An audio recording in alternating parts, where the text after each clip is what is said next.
intersectional solidarity has to be amongst every community. Not only do we need safe spaces, but we also need our allies. I love trans people. I just love people, and it's horrible. The women are here, all the gay folks are here. We're not going anywhere. LGBT activists and liberal media hosts have finally learned their lesson and are taking a more moderate approach. Just kidding.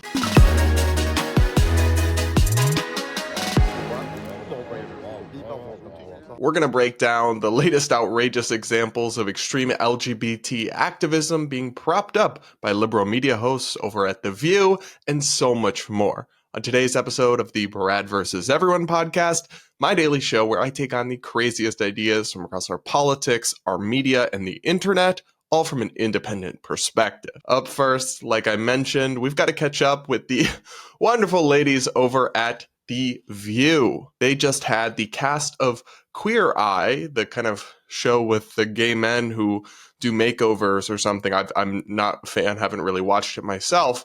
And the topics turned towards politics, of course, particularly when they spoke with Jonathan Van Ness, who is a gay man who's very feminine, who claims to be non-binary, and is very outspoken about some of these issues. Unfortunately, in this conversation, they echoed a lot of the things that I think have really led the activists astray in their ability to successfully advocate for the LGBT community. Take a listen to this first clip.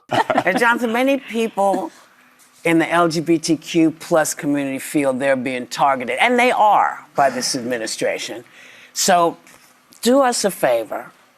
Tell us your message to the community who may feel afraid, who may feel like there's nobody who gets it anymore, and where do I go? What can you say to folks? I was like, has anyone ever said we need to put the unity back in community? Yes. Because I think really on the left, it just with the LGBTQIA plus community, we need to stick together. And we have decades and decades of experience having done this, from post-World War II, the Lavender Scare, the AIDS crisis, through the Defense of Marriage Act era, all the way to now. We've stuck together before. We have to do it more than ever before now. We have to stick together. And that's not only our community, but that's intersectional solidarity. Yes. Has to be amongst every community. And let, just we got to be together. So that's the biggest thing that I can think of right now. Yeah.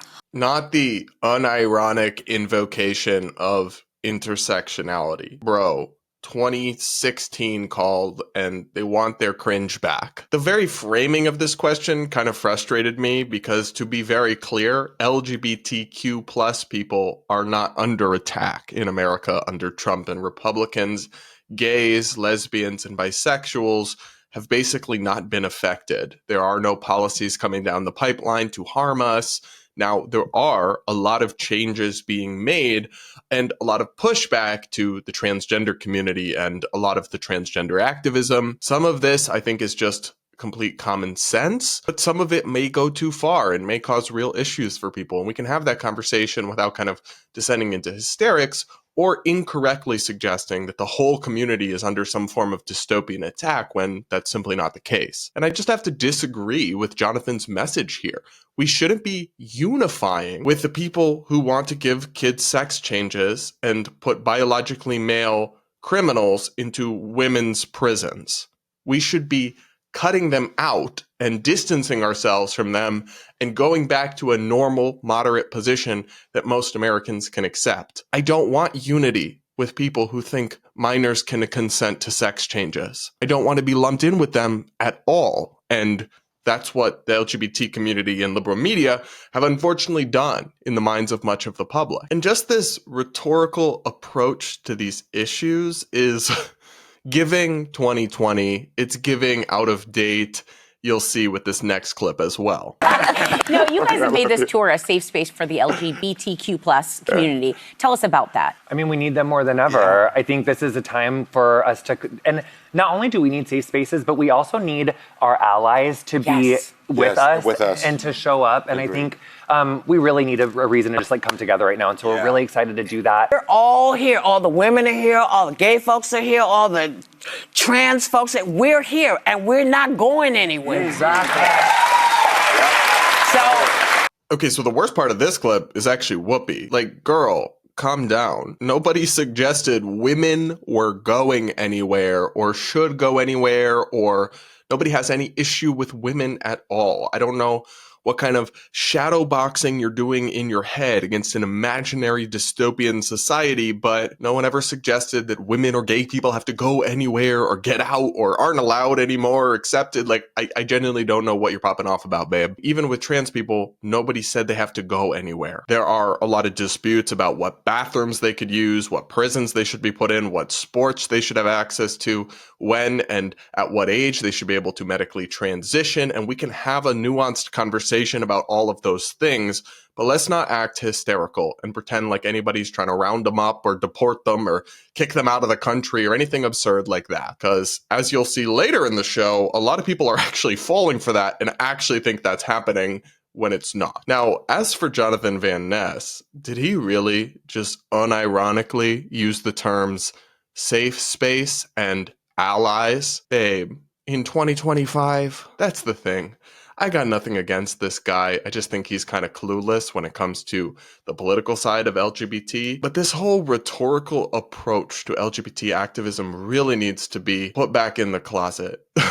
Speaking like you're in a gender studies seminar at some woke college somewhere is not ever going to resonate with the majority of Americans, is not going to help get support for this community back on track. But unfortunately, it really seems like these types are just doubling down on that failed approach. And that was made very clear by another segment The View did featuring the actors from a new show, including Laverne Cox, who is transgender and identifies as a transgender woman. She's probably one of the most well-known trans women in terms of the public eye. When they talked about politics rather than their show, which I haven't seen, so I can't really pass judgment on, the conversation was incredibly eye-roll inducing and delulu. It was also just obnoxious and cringeworthy in some ways. Like, take a listen to this first part of the clip. The transgender community has been heavily targeted in the last few weeks.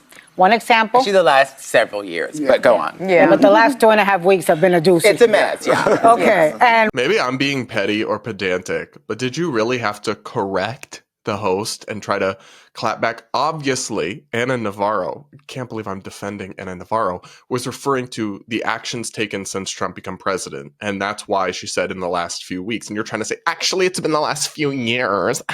It's a tiny thing. It's not that consequential, but I just found that very aggravating. But maybe that's my bias as somebody who's been a presenter and been in that situation and finds that kind of thing obnoxious if a guest does it, showing through. I don't know. Here's the real meat of this clip where things got a little unhinged. one example is that transgender people have been unable to update their gender markers on passports after President Trump's executive order defining sex as either male or female. So how do you respond to that? Feels, it's really been the past several years for me as a trans person, because this started at the state level many years ago. 26 states ban gender-affirming care for young people. So this has been happening on the state level for many years. So I've been devastated because trans families have had to relocate for many years. Parents have been criminalized. So it's been devastating. Now it's happening on a federal level. So I love trans people. I just love people, and it's horrible. Is it horrible that you can't give kids sex changes in 25 states? Or is it kind of commonsensical and supported by the evidence and studies? And I'm sorry, but I guess I just don't accept this premise that not being able to incorrectly label your sex on your passport. And I've said I wouldn't mind if they had like sex, male, and then like gender identity, trans woman, or some other box or option to label to make your passport make sense. Because obviously if you look like a woman, but it says sex male, that could cause some confusion. But a trans woman's sex is not female, and putting that on there is incorrect. And these things actually do matter, especially when it comes to being able to sort things like male prisons and female prisons by biology, not identity. If people can just muddy the waters with their paperwork willy-nilly, that becomes hard to do or enforce. And I'm sorry, but nobody's sex is X and non-binary, and taking that away as an option is not dystopian or some attack on people's rights. It's a win for basic sanity and common sense. And look, I understand that some people may, from a place of good faith, earnestly view the debate over child transition differently than I do and not support laws banning it for minors. I don't think they're evil, but I do think they're deeply wrong. And I do think it's a huge mistake for the LGBT community to publicly tie itself with its leaders like this. Like, maybe just keep your takes to yourself, honestly. Tie itself to such a radical thing that Americans across the political spectrum do not support, and I don't think ever will. But of course, why they always have to muddle the waters, and this LGBT activist, Laverne Cox, also had to go on a really hypocritical and frankly inaccurate kind of anti-capitalist socialist rant in there as well. Take a listen to this final clip. And I think in terms of the administration and all this propaganda and lies, everything he's doing is illegal, by the way, everything. So hopefully it'll be challenged in the courts. But I think at the end of the day, trans people are less than 1% of the population, and trans people are not the reason you can't afford eggs. We're not the reason that you can't afford health care. We're not the reason that you can't buy a house or your rent's too high. Yeah. I think they're focused on the wrong 1%. Ooh. I think the other 1% is the reason for all those things. I'm not going anywhere. I have a TV show.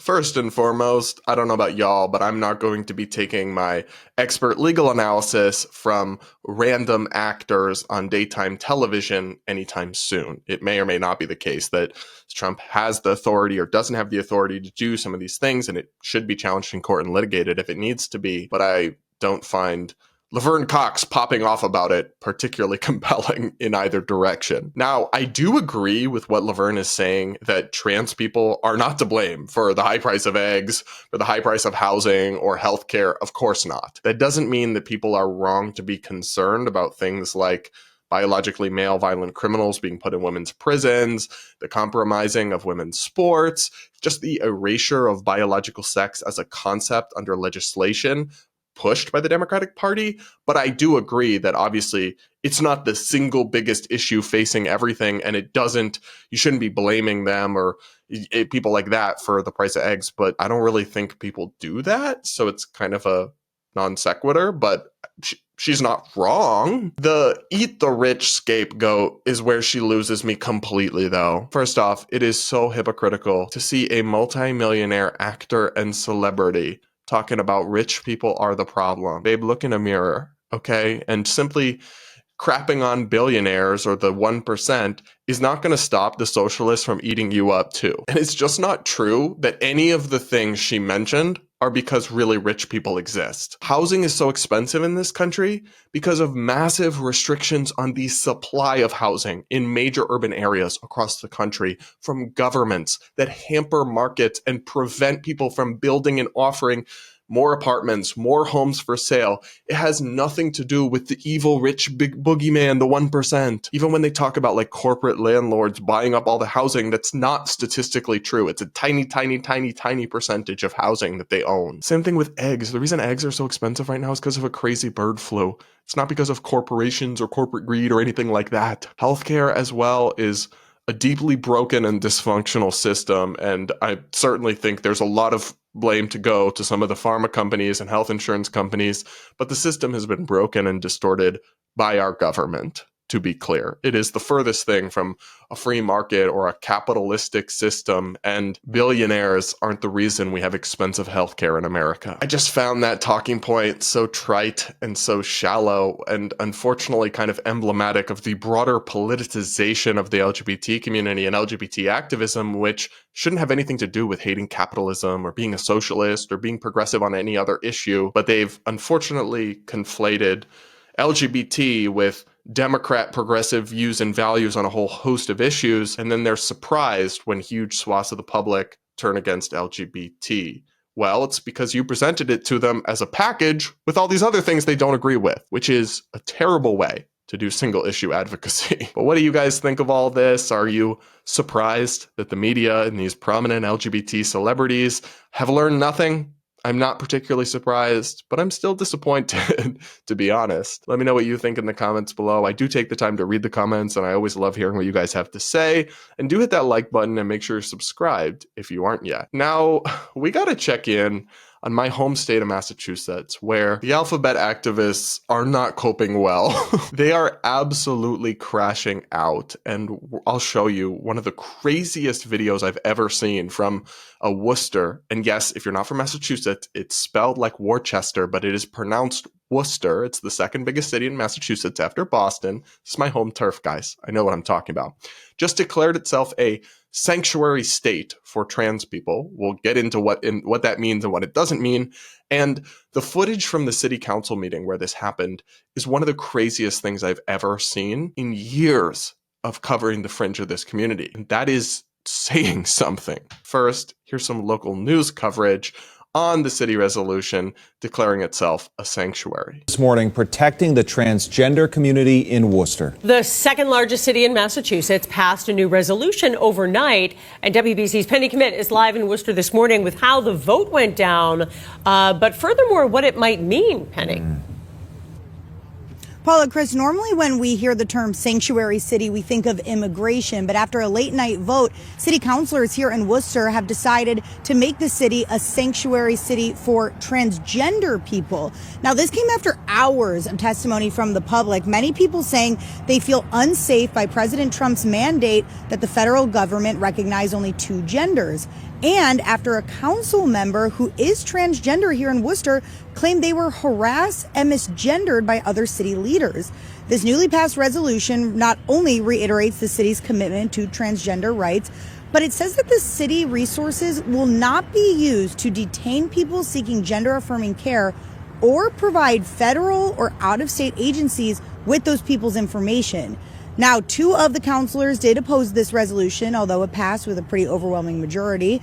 They argue that it could lose the city thousands of dollars in federal funding. I don't care what your beliefs are on certain things or not, but this is the right, take out the word transgender out of the vocabulary, and the federal government's just plain wrong. There's no new rights that this resolution gives that don't already exist. However, there's the potential for federal dollars to be taken away from the city of Worcester.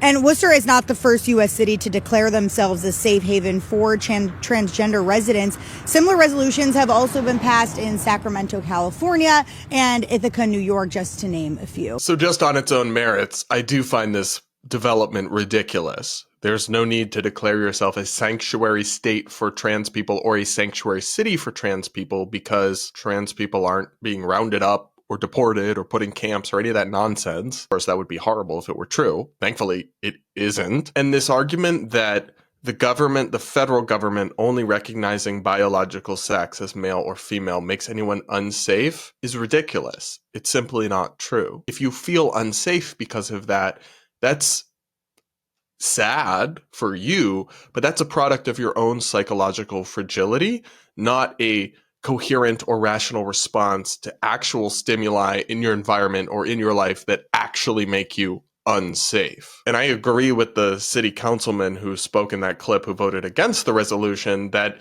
it's frankly in kind of insane to risk getting federal funding cut off for your city, which would be disastrous in many ways, to basically virtue signal, to pass a resolution that achieves very little, if anything. And the only issue they seem to be clinging to here is becoming a refuge for child sex changes, which is not something I would want to be. But they did pass this resolution, and that might have something to do with them honestly being afraid of what activists would do to them if they didn't. Because we're going to look at some footage from the city council meeting where they were lobbying for the city council to make this change, and it's kind of terrifying. I need the city to protect me because the federal government won't. If you say that you're afraid of Trump and that's why you don't want the city to be a safe space for trans people, you better prepare for trans people to make this a very unsafe space. I'm shaking right now. I don't want to be here. I'm sorry, am I taking too long pleading for my life? I do not want to be here. It's my day off.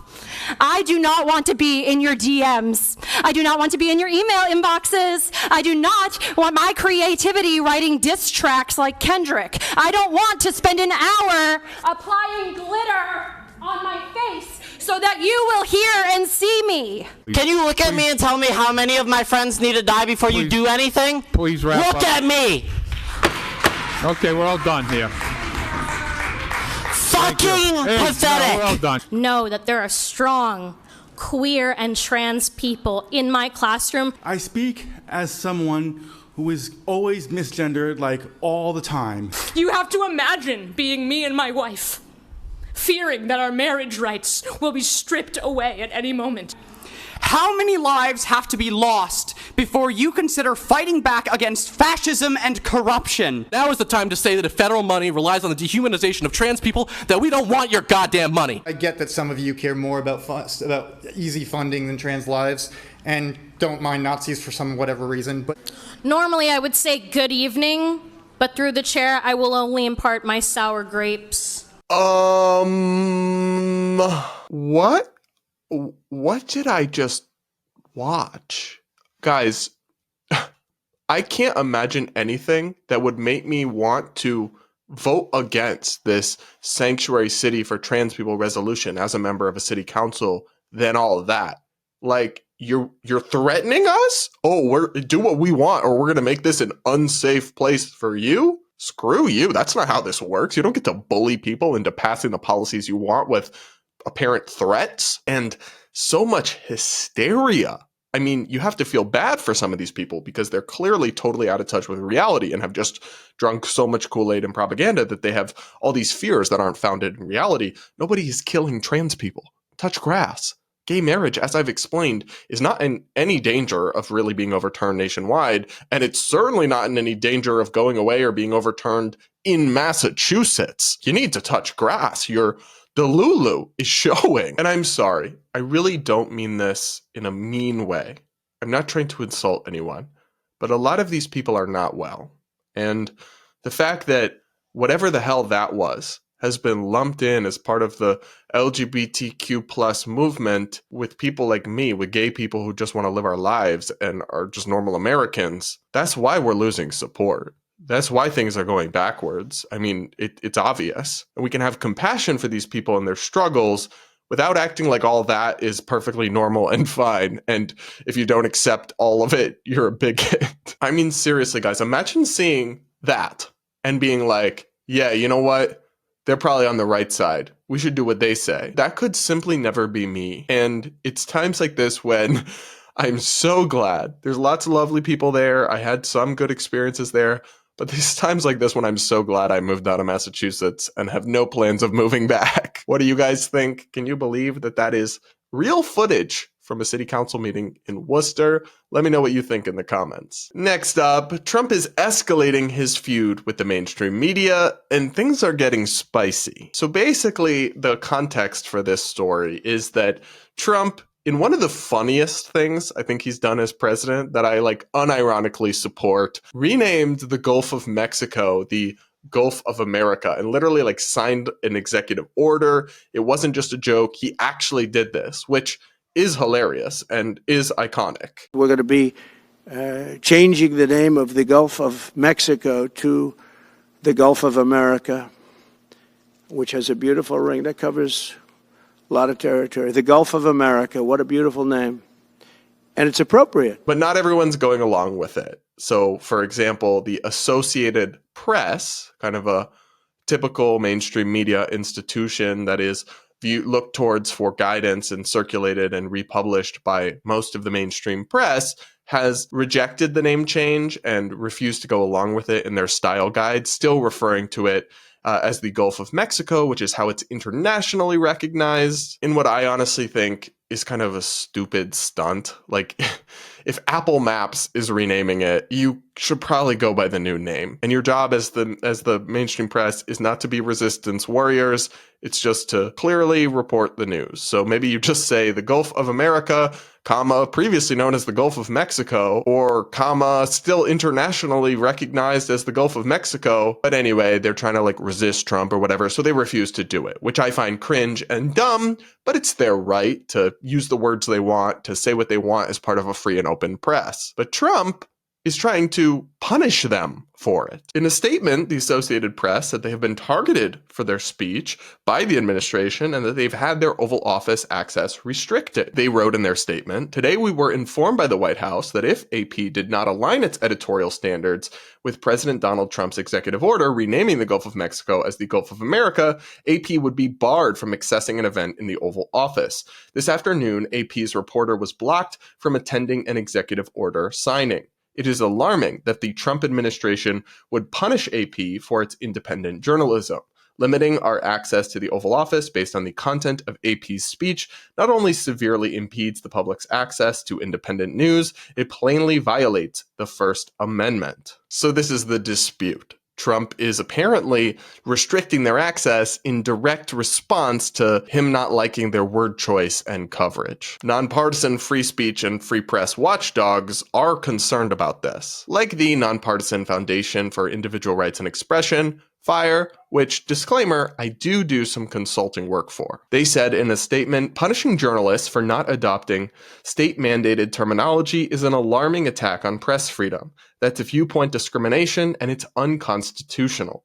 President Trump has the authority to change how the U.S. government refers to the Gulf, but he cannot punish a news organization for using another term. The role of our free press is to hold those in power accountable, not to act as their mouthpiece. Any government efforts to erode this fundamental freedom deserve condemnation." Now, one thing that I thought was interesting was that a number of conservative or Republican pundits and commentators agreed with this pushback to Trump's decision. This included Fox News analyst Brit Hume, who shared FIRE's statement and said, "I agree." It also included Fox News host Guy Benson, who shared the news and said that it was an overreach. I agree, and I think the Trump administration is being petty here. It is dumb that the Associated Press is not going along with the name change, in my view, but it is their right to use the word choice that they want to use as part of a free press, and to retaliate against them for it is inconsistent with the First Amendment and freedom of the press. Now, the defenders of Trump on this issue will say something like, well, they have a right to say what they want, but they don't have a right to Oval Office access or to a press pass or what have you. It is a privilege to cover this White House. It's a privilege to be the White House press secretary. And nobody has the right to go into the Oval Office and ask the President of the United States questions. That's an invitation that is given. And there are hundreds of outlets on this campus, many of you in this room who don't have the privilege of being part of that pool every single day and getting to ask the President questions. But that's sort of true and sort of not true. It is true that not every media outlet in the world gets approved or is allowed Oval Office access. But the criteria for who qualifies and who doesn't are supposed to be content and viewpoint neutral, and any form of explicit retaliation from the government in response to someone's opinion or viewpoint is often litigated and challenged as a violation of the First Amendment. So this could fall into that category. Regardless, it's just not a game that I think Republicans should want to play, because imagine, and we have seen this play out in the past, for example, FIRE defended the rights of the Gateway Pundit, a far-right news website, to be allowed to attend government proceedings in Arizona during a lot of election-related controversies. But we've seen this happen in the opposite direction, and frankly, we could see it happen a lot more if Trump does this and establishes a precedent and gets away with it. Imagine something like the trans issue, where the government says under Kamala Harris or AOC or the next Democratic president or whatever it may be, God help us if it's one of them, that an outlet like Fox News or like Breitbart is not allowed access to briefings if they use the wrong pronouns for transgender members of the administration, or if they refer to people as biologically male who are trans women or something like that. I could totally see that happening. And I would think that was horrible. I would think that's inconsistent with a free press. I'd think it's a restriction of freedom of speech. I'd think it's a presidential overreach. And I feel the same way about what Trump is doing here, because it shouldn't matter whether you agree with the underlying issue or not. It's about the principle and the precedent it would set. So I think Trump should stop being petty and let the Associated Press call it whatever they want. You know what? If the American public thinks they're being dumb and they're anti-Trump and resistance and not doing journalism, which frankly is how a lot of the public increasingly views mainstream media institutions, then the public can punish them for it with fewer viewers and readers, and sort it all out in kind of a free market without government retaliation or heavy-handed backlash. That's my take. What do you guys think? Let me know in the comments below, and do hit that like button while you're at it. Make sure you're subscribed if you aren't yet. We're getting so close to 200,000. It's really honestly cool and exciting. All right, everybody, that's it for this episode of the Brad vs. Everyone podcast. Thank you so much for tuning in. We'll talk again real soon.